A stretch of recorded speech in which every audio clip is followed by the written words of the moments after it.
So let's go to KP. KP is from TISS, most of you probably know them. They are also part of Hasrat-e-Zindagi Mamuli and they teach at TISS. Okay, thank you. My job is in the next 15 minutes to try and summarize this report, which Erika says between 1st April to 17th April, 228 pages were written. I was part of the Jansunvai but not part of the writing, which is why now I have the job of summarizing in 15 minutes.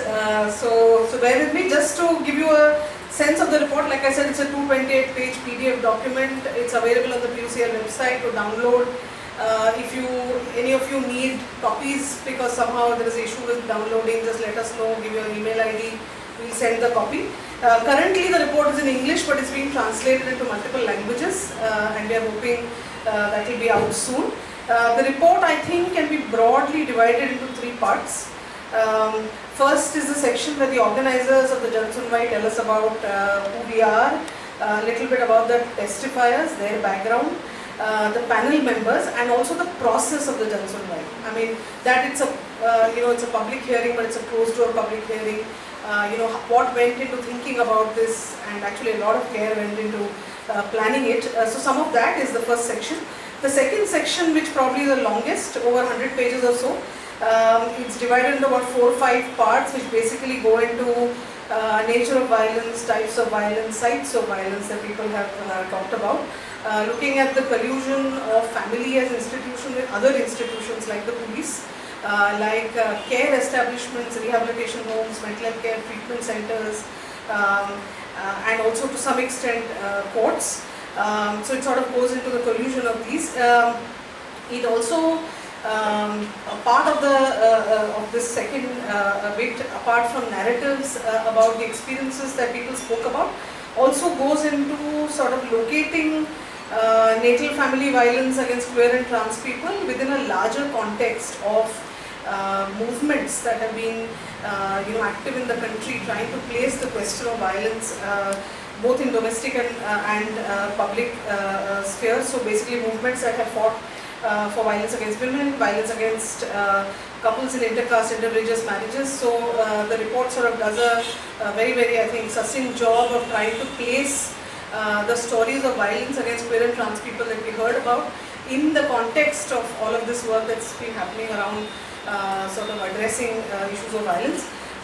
In some ways it also, like Chanika said, sort of pushes us to look at why is it that we have not been talking as much about natal family violence or families that have been assigned to us at birth, while we've been talking quite a lot about marital violence or violence in marital homes, which means we've been talking about cisgender heterosexual married women very often. So it sort of gets us to think about some of these issues. The final section, which I'm not going to be talking about much, Veena is going to be talking about it, which is focusing on recommendations in law and policy, basically to provide redressal for violence, also looking at protection against violence, particularly in natal families for queer and trans folks, and generally what are the things that need to be done in order to make it possible for queer and trans folks to live, survive, but also possibly thrive. Yeah? So that's broadly what the report does. Just to give you a sense of who are the people who spoke to the panel. Chanika has already introduced who the panelists were, so I'm just going to tell you who the testifiers were. We had 31 people speaking on the 1st of April to the panel of 8 people. So these 31 people were basically people from different parts of the country. There were 6 couples, there were 16 people who spoke as individuals, and there were 3 people who spoke through organizations about the work that they do in the context of violence and crisis. There were 16 trans men, 10 cis women who were queer, 3 non-binary, 1 gender fluid person, 1 trans woman. The participants spoke in 6 languages: Bangla, Kannada, Telugu, Malayalam, Hindi and English. They were from different states: Rajasthan, Haryana, Delhi, Uttar Pradesh from the north, West Bengal, Odisha, Assam, Manipur from east and northeast, Maharashtra in the west, Andhra Pradesh, Kerala, Karnataka, Telangana in the south. Right? Out of the 31 people who spoke, 23 were from Hindu families, 5 Muslims, 1 Jain, 1 Christian, 9 were from scheduled caste backgrounds, 4 from OBC castes, 7 from dominant castes, and 11 castes that we don't know. So this is broadly the background of the panelists. Now, like I said, the main part of the report is actually looking at the different types or forms of violence and perpetrators and sites of violence. So I just want to start with one of the commonest themes that we heard about was even before sexuality is known, gender is out there. So much before the person has expressed or even probably experienced and has the words to talk about their sexual difference, their gender difference is something that is visible to everyone, which means it gets policed and it gets surveilled upon, and the attempts to correct gender expression violently begin much sooner. So we in fact had one person who said that somebody came and told my father that your daughter, quote unquote daughter, hangs out, she's with, seen with too many men. And so this person is thinking about it and saying that, I just didn't realize that this was a problem. I never saw myself as a girl. Obviously, I was hanging out with so many boys and that was a problem, and this led to this particular respondent being taken out from school. Because they were just with so many men, and they themselves had never read themselves as woman or as girl, and it's as inappropriate. So that's where we heard quite a lot of policing around gender expression. We heard about forms of violence, like of course physical violence, a lot of beating up. I think Mihir talked about some extreme forms of violence. We also heard about people being drugged, being taken to another state. There was a lesbian woman in her 40s who was married for a very long period of time, being drugged, taken out of where she was living and taken to another state, which also means that there is no support. So her partner was in this place, she's taken to the other place where the partner, the organization that's supporting her, there's nobody there. One other sort of, in the context of violence that's being reflected in the report is this idea of enforced migration. That people having to run away from family, which means run away from everything that's known to you and having to somehow, just for survival. I really like this phrase that's been used called displaced adulting for survival. That it's part of growing up, that if you want to survive and you want to not be pushed into gender and a sexuality that is not yours, the only way is actually to run away. So we heard about stories of enforced migration. We heard about house arrest, taking away phone, cutting off people from anybody who could be possibly supported. Threats of sexual assault, corrective rape, the idea that being with a real man would cure the person of their gender sexuality. Curiosity, checking of genitals about what is your reality. The reality of a gender purportedly in the body. So these are some of the forms of violence that we heard about. I'm just going to read out one quote to you.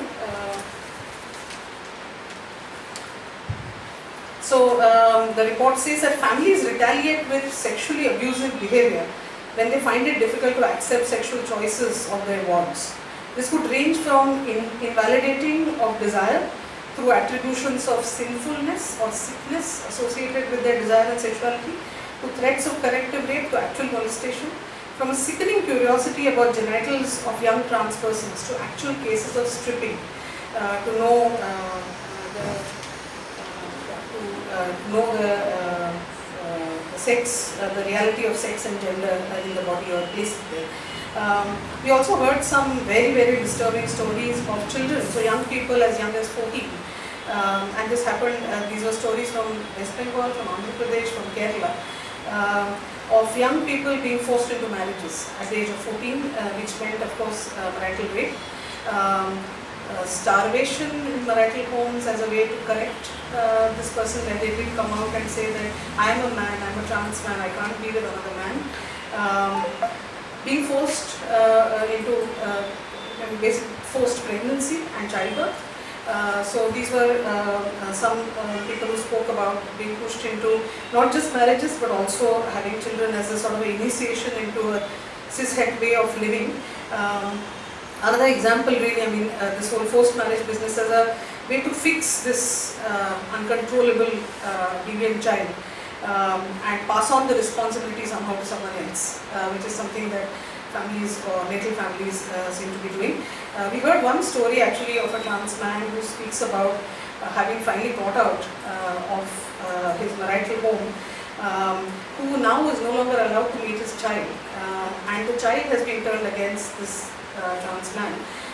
And where the trans guy is always asked that what kind of a mother are you? You wear a shirt pant and you have short hair.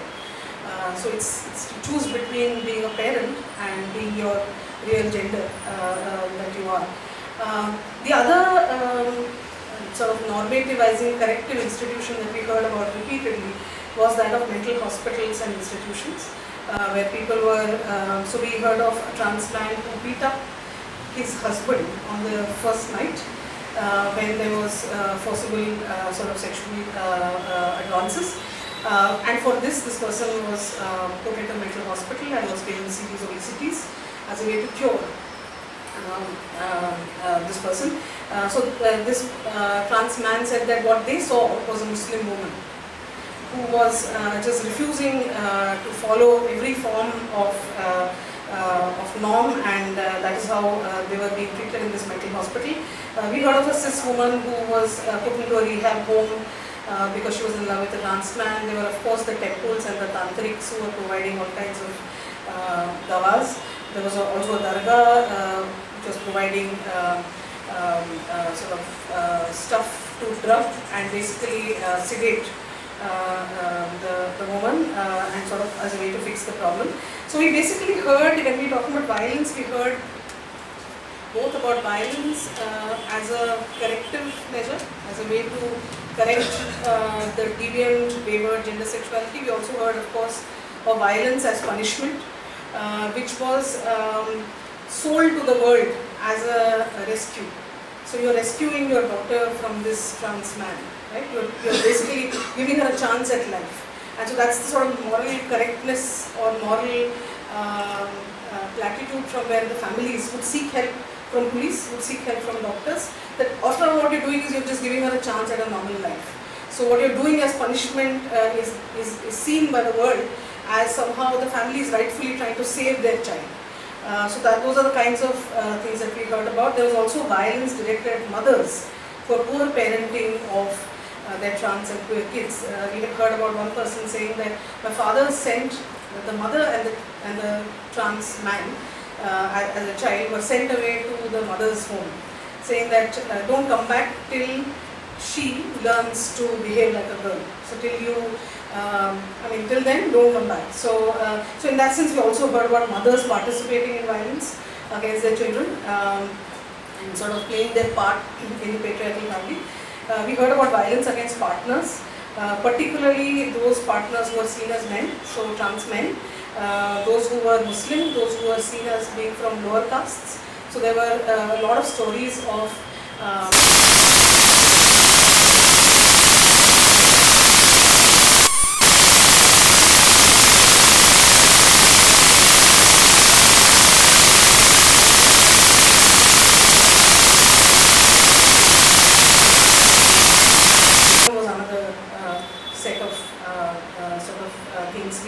heard of actually a trans man and his partner police intervention, where basically the families with the help of police separated the two, and this trans man, in order to be able to access, be able to go visit her, he had to actually on foot go from where he was to the city, to the commissioner office to get a pass in order to be able to reach her.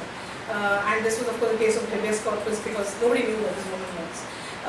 And so you had to go to court saying that she has been sort of abducted. So many of these kinds of, another trans man living on platform for about 19 days after a bout of violence at home. So these were some examples of kinds of violence. Police acting hand in glove with families was again a very common thing that we heard about. Police taking on the role of counselor. Police saying that I will make her alright, asking questions like what is there between your legs, etc. So some of those things.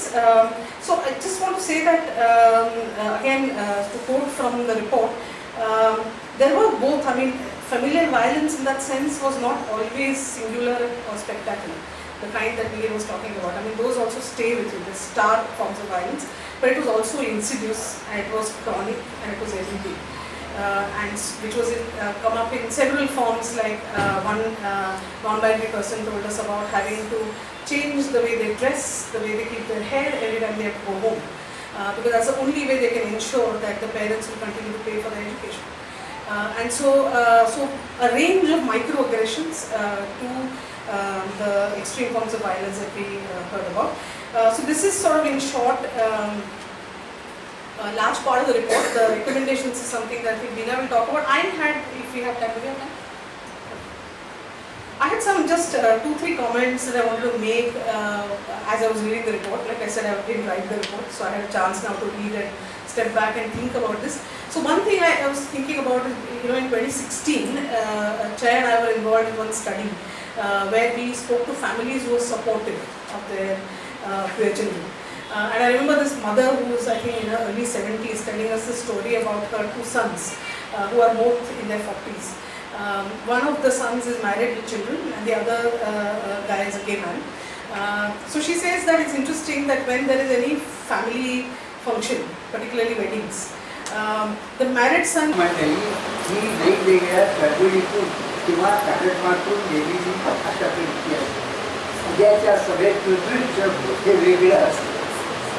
या ठिकाणची जी मंडळी आहे ती असल्या कुठल्या तरी याच्यातनं गेलेली नाही आणि म्हणून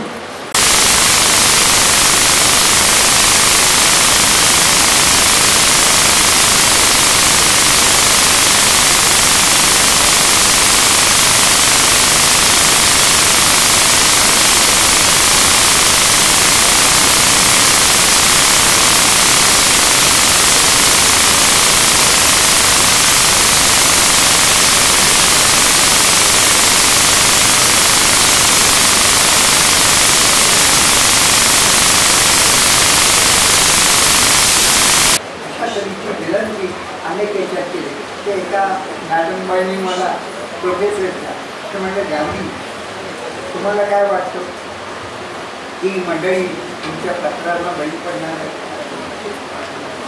मला एक असं वाटतं की मोबाईलवरून आपल्याला लोकांना संदेश देणं हे आवश्यक आहे आजच्या काळामध्ये. त्याचबरोबर लोकांच्या मनाला बरोबर चिंता घेईल. It talks about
rejection or I get questioned for my gender, my sexuality, I have to figure this out on my own. It's unlikely that most of us will grow up in queer and trans households. It's very unlikely that there is going to be an adult in my life who's going to tell me nothing wrong with you. Yeah, it's very likely, therefore, as a minority in the context of my own family, where majority rules and norms around gender sexuality will prevail. So how do we start talking about this kind of a minority? People who are minority in their own family, and I think those are some of the, Veena will also talk about this, but for me, when I said it really changed the way I thought about, and I do mental health work, and it really changed the way I thought about identity, selfhood, development of the self at all. Because I mean, I think one is of course that you have to find your own identity. Then second is you have to find your identity while battling the whole question of is this abnormal, is this sinful, because there are going to be enough and more people. So again, that specificity that I'm talking about, if I transgress in many other ways, it's unlikely that my parents are going to say there is a doctor who will cure me. Yeah? It's unlikely that I'm going to be facing that kind of violence. There will be a whole bunch of other kinds of violence that will go on. And so the question is then that what does this minority status vis-a-vis majority values and norms of the family mean for the queer trans person, and how can their life be made livable? I mean, it's an interesting idea of livability of Butler that the report goes into as well, and not just tolerable or bearable. And here what we heard, testimonies after testimonies, were about somehow surviving, somehow becoming tolerable, becoming bearable, and thinking about whether my life is even plausible. So I mean, it's interesting that the Transgender Persons, what is called Protection of Rights Act, has a clause that talks about a trans person has a right to family home, but it doesn't talk about what is this family, and doesn't talk about what goes on in this family, right? And it's strange because again, in India, if we look at trans law 2019, but if we look at like 40 years ago, 50 years ago, how did trans lives become viable? Many people did choose to be part of Hijra Gharanas. So you have another kind of family that gets then criminalized because I have a right to my natal family. So I mean, even in the trans law, think about how we are, thinking about. I mean, so entrenched the idea that family is where I belong. That's supposed to be the place of nurturing. Well, it's not. And then, what are some of the remedies we are thinking about? So with that, I'm just going to conclude by saying that the report goes into obviously a section on mental health, about suicide attempts, it goes into self-harm.